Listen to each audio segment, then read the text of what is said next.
Merci d'être avec nous dans ce nouveau journal. Mesdames et messieurs, bonsoir. Voici tout de suite les principaux titres de l'actualité. 2 morts dans le crash d'un camion-citerne transportant 34 000 litres de gazole samedi à Manjak, sur la route nationale 2. Plus de 17 000 litres de fuel se sont déversés dans une cour d'eau en amont de la centrale hydraulique de Manjak. La Jirama pointée du doigt par les usagers. Coupure d'électricité de plus de 4 jours dans certains quartiers de la capitale. Surtension, les consommateurs sont à bout. L'Afrique du Sud fête le 20e anniversaire de ses premières élections multiraciales.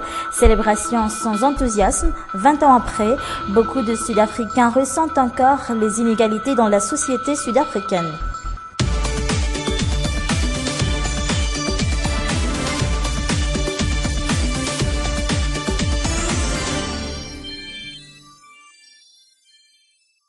Les élèves des écoles publiques retrouvent les bancs de l'école depuis ce jour après 2 semaines de vacances. Première journée du 3e et dernier trimestre de l'année. Dure journée pour la plupart des élèves. Quelle était l'ambiance ce matin dans les classes primaires? Marna Tunjaf et Nzara Djansouf ont visité l'une de ces écoles publiques de la capitale. C'est sans enthousiasme que ces élèves entament la première journée du 3e et dernier trimestre de l'année. Beaucoup ont encore l'esprit ailleurs et dans leur emploi du temps, ces élèves de la classe de 7e entament la semaine avec l'arithmétique, à leur grand désespoir.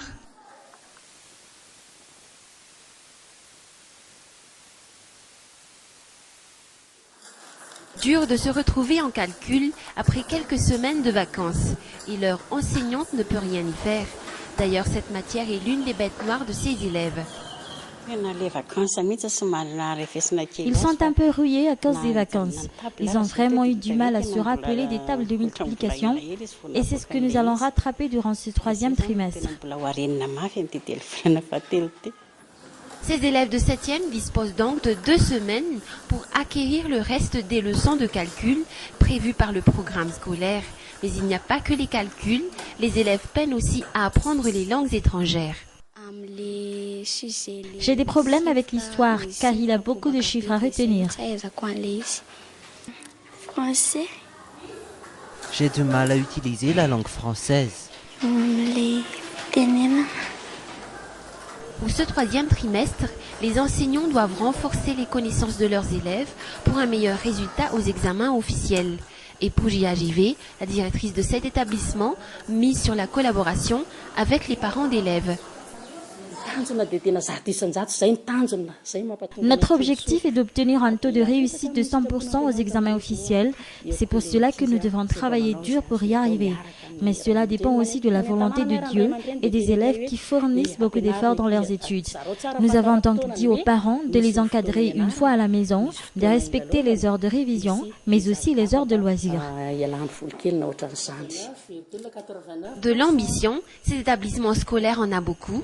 Cette année, les responsables espèrent un taux de réussite de plus de 97% au CEPE. Si l'année dernière, il était de 96,10% et plus de 89% au CEPE 6e. Vous l'avez sans doute remarqué depuis hier et ce matin, la Téléviva ne pouvait pas être captée. Problème technique causé par des travaux d'entretien de réseau menés par la société Jirama dans la capitale. Certains de nos émetteurs à un boom simple ont été fortement endommagés par une surtension. Mais depuis ce matin, la transmission est déjà rétablie et vous pouvez à nouveau suivre les programmes de la chaîne Viva. Veuillez nous excuser pour cette interruption des programmes durant le week-end. Je vous rappelle aussi que désormais la chaîne Viva peut être captée sur le canal 78 de Canal 7. Et en parlant justement de Jirama, un bon nombre d'usagers se plaignent de la mauvaise qualité de service fournie par cette unique société productrice d'électricité à Madagascar. Dans certains quartiers de la capitale, entre autres à Itos, l'électricité peut être à tout moment coupée sans le moindre avertissement au préalable. De fréquentes coupures qui occasionnent d'énormes pertes pour les commerçants surtout. C'est un reportage réalisé par Marna Tunjaf et Nzara Djansouf. Dans ce salon de coiffure, l'électricité est coupée presque tous les jours de la semaine. La propriétaire vit dans cette situation depuis le début de l'année. Ce n'est pas tout, elle doit aussi subir les surtensions à répétition. Aujourd'hui, avant notre arrivée, l'électricité est déjà coupée depuis 3 heures. Je travaille tout le temps dans l'angoisse. J'ai vraiment peur que l'électricité soit coupée dans mon coup de brushing sur mes clientes. Elles sont parfois obligées d'attendre le retour de l'électricité avec nous, mais dans certains cas, bon nombre de mes clients repartent et je ne peux pas les blâmer pour cela. Et dans ce cas-là, je perds beaucoup d'argent. Des clientes furieuses ou encore de l'argent qui ne rentre pas, cette coiffeuse risque aussi de détruire son brushing, son principal outil de travail, avec les surtensions de la Jurama. Depuis quelque temps, elle ne fait que d'énormes pertes financières. À bout, la coiffeuse finit par appeler de nombreux numéros de la Jurama, censés l'assister dans ses problèmes d'électricité, mais en vain. À chaque coupure de l'électricité, surtout avant les fêtes, j'ai appelé les nombreuses lignes de la Jirama que j'ai vues sur Internet, mais personne ne me répond, personne ne décroche ces lignes. Ce poissonnier vit aussi la même galère que la coiffeuse. Ici, l'électricité est coupée pendant 4 jours. Pour cause, la plupart de ces poissons stockés dans les congélateurs sont pourris. Ils deviennent rouges et impropres à la consommation.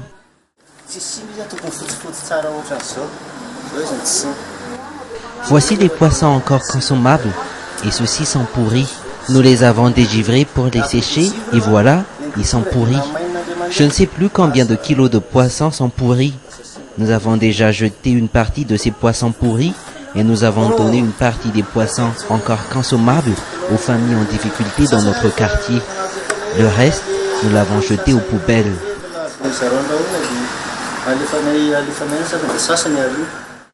300 à 400 kilos de poissons pourris ou encore consommables jetés ou offerts à des personnes nécessiteuses, la perte est énorme pour ce poissonnier. Pire, ces congélateurs sont aussi endommagés par les surtensions. Il n'ose même pas espérer que la Jirama paye les réparations un jour.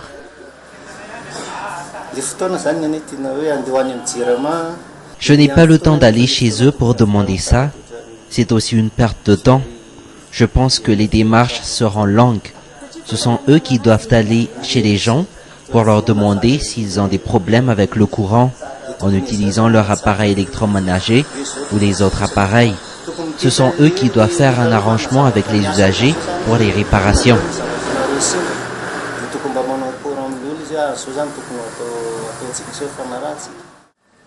Mais il y a peu de chances que la Jirama fasse ce geste envers ses clients. Pourtant, elle ne se donne pas beaucoup de temps pour aller chez les gens couper leur électricité pour cause de factures impayées. Et ce, malgré la mauvaise qualité de service fourni aux usagers. Dernièrement, ce transformateur d'Anusmas Naitos a explosé, plongeant les habitants dans le noir pendant plusieurs jours. À Timbazaz, les débats ont repris de plus belle après une pause durant le week-end. Débats très animés qui vont sans doute se poursuivre toute la nuit. Les députés se penchent depuis ce matin sur les projets de règlement intérieur. Et dans l'après-midi, le comité ad hoc a fait un rapport de ses travaux sur le mode d'adoption du nouveau règlement intérieur. Au rythme où vont les débats, les députés pourront adopter les termes des projets de règlement intérieur par chapitre. On en parle un peu plus demain dans nos prochaines éditions. 2 personnes sont mortes dans le crash d'un camion-citerne transportant 34 000 litres de gazole. C'était samedi dans l'après-midi à Manjak, sur la route nationale 2. Le camion est tombé dans un ravin de 12 mètres. 17 000 litres de gazole se sont donc déversés dans la nature après cet accident apparemment causé par un excès de vitesse. Reportage. Le camion-citerne est tombé dans ce ravin de 12 mètres du côté de Manjak, sur la route nationale 2. Très vite, les automobilistes, après avoir retiré les corps des 2 occupants sous le camion, en ont profité pour récupérer le gasoil qui s'est échappé de la citerne.